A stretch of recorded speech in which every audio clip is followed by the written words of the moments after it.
La première des raisons, c'est la nécessité, la peur. Fuir la guerre, les persécutions, les massacres, la torture, c'est-à-dire toute forme d'insécurité physique.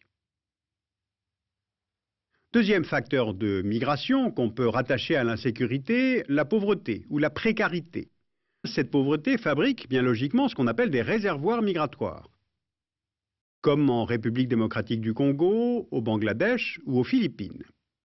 Et derrière ces chiffres, il y a l'absence de travail, de logement, pas assez à manger, la maladie, sans sécurité sociale, c'est-à-dire autant de mobiles tout à fait vitaux qui poussent les membres les plus solides de la communauté à aller chercher ailleurs les moyens de faire vivre leur entourage.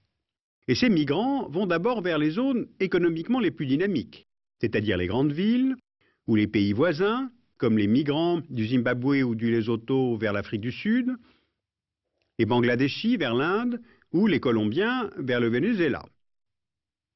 Et puis d'autres, un peu plus riches, bien moins nombreux, plus jeunes, plus prêts à tout, tentent leur chance plus loin encore et parfois clandestinement. Regardons les principales routes migratoires clandestines qui convergent vers l'Europe. Mais pour ces migrants venus de Chine, du sous-continent indien ou du continent africain, il faut faire appel à des réseaux clandestins, car les frontières de l'Union européenne sont de plus en plus étanches.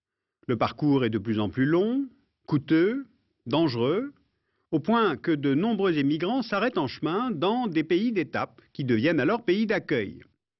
Et pour le tout petit nombre de migrants qui parvient à rejoindre l'Europe, l'histoire se poursuit alors dans la clandestinité, à Paris, Berlin ou Londres, où souvent ils effectuent des travaux difficiles, peu qualifiés, mal payés, dans les restaurants, les sociétés de ménage ou le bâtiment, et tout cela souvent au noir.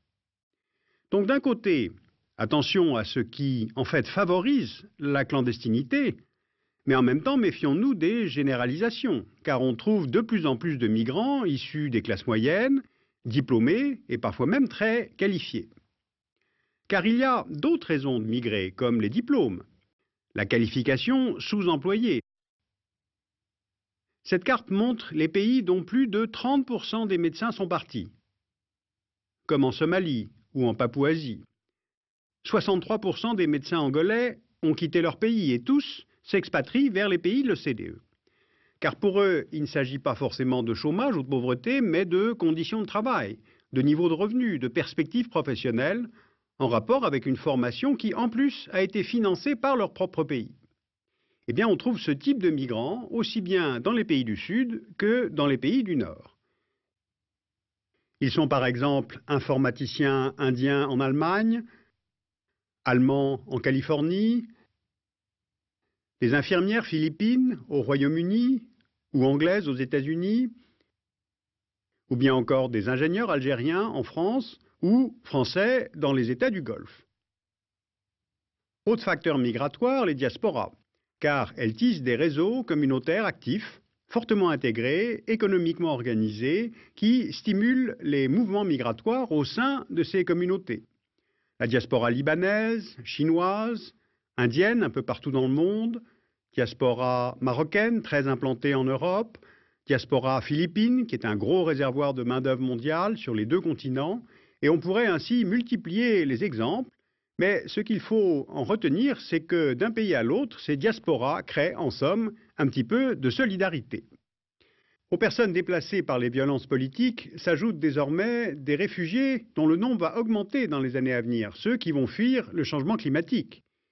D'après les Nations Unies, il pourrait être quelques 200 millions d'ici 2050, soit une quarantaine d'années.